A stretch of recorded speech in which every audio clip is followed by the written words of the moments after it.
नमस्कार दोस्तों। आज मैं आपको कुछ ज़रूरी बातें बताऊंगा। यह सब ज़रूरी बातें आपको जो भी बातें आज मैं आपको बताने वाला हूँ, ये शादी के रिलेटेड है, मैरिज के रिलेटेड है। मैं आपको बताऊंगा कि किन बातों का ध्यान रखना चाहिए और किन किन बातों को देखना चाहिए जब हम कोई भी अपने बच्चों के लिए मैरिज का डिसीज़न लेते हैं, जहाँ कुंडली मैच करते हैं या मैच जब भी आप कुंडली मिलाना जाते हो तो कौन कौन चीज़ों का आपको ध्यान रखना है और किस समय क्या करना है, कैसे करना है, उसके बारे में थोड़ी सी टिप्स मैं आपको आज बताने जा रहा हूँ। सबसे पहले तो यह जान लीजिए, जब बृहस्पति देव सिंह राशि में आए, गोचर के बृहस्पति देव आपको चेक करना है जब भी आप कोई घर में अपने परिवार में शादी का डिसीज़न लेने जा रहे हैं। तब तो देख लिए कि जैसे शुक्र जैसे ग्रह अस्त ना हो, और दूसरा बृहस्पति जो गुरु ग्रह है वह सिंह राशि में ना हो उस वक्त जब आप अपने परिवार में किसी का शादी या अपने बच्चों के बारे में सोच रहे हो, तो उस साल में वो शादी ना करवाए। बट अगर आपको यह देखे कि अगर सिंह राशि में गोचर के बृहस्पति आ जाए, लेकिन उसी के साथ जो सिंह राशि के स्वामी सूर्य वो मेष राशि में हो, तब आप उस केस में आप शादी कर सकते हैं। बट अगर सूर्य मेष राशि में ना हो बट सिंह राशि में गुरु हो, जिस समय आप अपना बच्चे और परिवार में शादी की किसी के बारे में सोच रहे हो, तो उस साल में आपको शादी का डिसीज़न नहीं लेना चाहिए। बट अगर सिंह राशि जैसे सूर्य जो उसका स्वामी है, अगर वो मेष राशि में हो और गुरु सिंह राशि में हो, तब उस केस में आप आगे डिसीज़न ले सकते हो, उसको करवा सकते हो। तो पहला तो ये टिप है कि जब गोचर के गुरु सिंह राशि में हो तब आपको शादी टाल देनी चाहिए, उस समय आपको शादी नहीं करनी चाहिए। दूसरा जो मैं आपको टिप बताने जा रहा हूँ वो टिप है कि जब भी आप कुंडली मैच करें तो हमें सबसे प्रमुख किन चीज़ों का ध्यान रखना चाहिए, किन किन बातों का ध्यान रखना चाहिए और जहाँ किन किन ग्रहों का बल हमें चेक करना चाहिए।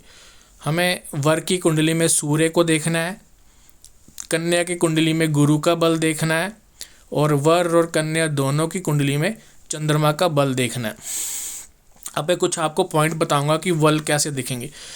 जैसा कि बताया है, जब भी आप कुंडली मिलाने जाओगे, जब हम कुंडली मिलाते हो तो वर की कुंडली में सूर्य का बल कैसे देखेंगे, आपने देखना है सूर्य वर की राशि से अगर सूर्य 4, 8 और 12वें स्थान में बैठा होगा तो वह अशुभ माना जाता है। जो सूर्य का बल है वो अच्छा नहीं माना जाएगा।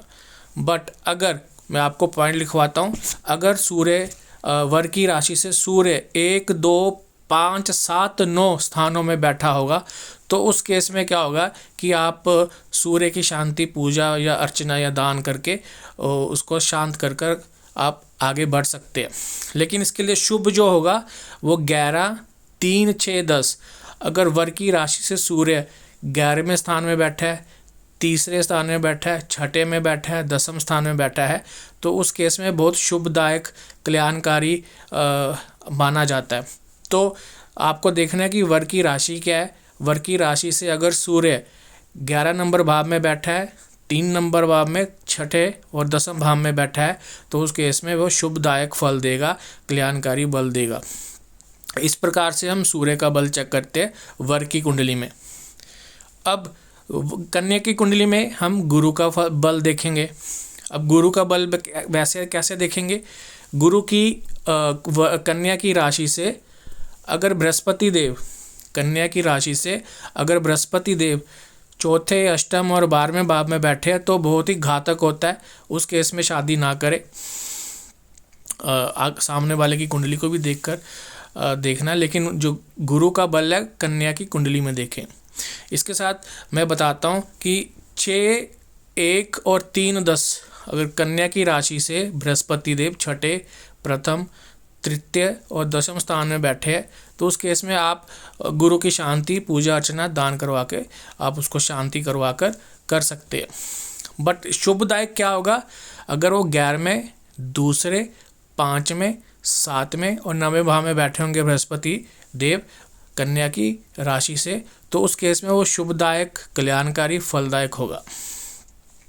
गुरु का जब बल देखने तो ये देख लीजिए, अगर गुरु 4, 8, 12 में बैठे हैं कन्या की राशि में, अगर वह अपनी ही राशि में बैठे है, अपने मित्र राशि में बैठे, उच्च राशि में बैठे, वर्गोत्तम है, अपने नमांशा में बैठे, तो उस केस में वो 4, 8, 12 कन्या की राशि से उसका दोष नहीं मानते हैं। तो कहने का तात्पर्य, अगर बृहस्पति देव अपने ही साइन में हो, मित्र साइन में हो और अपने ही नमांशा में हो, तो उस केस में उच्च के हो, तो उस केस में वो दोष नहीं लगेगा। आगे मैं आपको एक और चीज़ बताना चाहूँगा कि जब भी आपने इसको मिलाना है, तो जब भी आपने विवाह का समय देखना है, तो विवाह के समय में आप एक पॉइंट को नोट करिए, गुरु की स्थिति को देखिए कि कोई इस समय किस राशि में है। जैसा कि पहले पॉइंट में मैंने आपको बताया कि जब गुरु सिंह राशि में होते हैं तो उस साल को आपको टाल देना चाहिए। बट अगर गुरु बृहस्पति देव कर्क राशि के हो, धनु राशि के हो, मीन राशि के हो, तो वह साल उस समय आप शादी करवा सकते हो, वो अच्छा और शुभदायक माना जाता है। आशा करता हूँ आज की जो मैंने आपको शादी के रिगार्डिंग टिप दी है आपके लिए हेल्पफुल होगी। अगर आपको वीडियो अच्छा लगा, इसको शेयर, सब्सक्राइब और लाइक अवश्य करें। धन्यवाद।